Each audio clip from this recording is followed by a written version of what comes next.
Alright guys, so today I'm going to put LED turn signals on my 2015 Cadillac Escalade. Yeah, we're going to be putting these today on, so I'm going to show you how to put them on. Alright guys, so what you want to do is take that socket off on both sides. You should be able to remove your old bulb and put the new one in.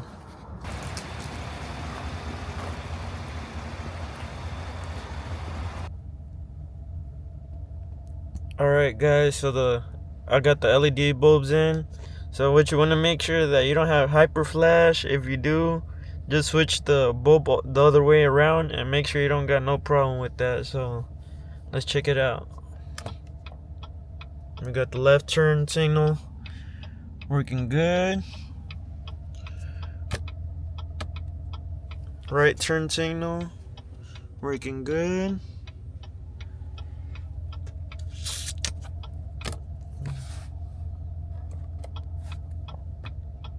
Alright, got the hazards on. Let's go outside to see how they look. Alright guys, and this is how they look at night.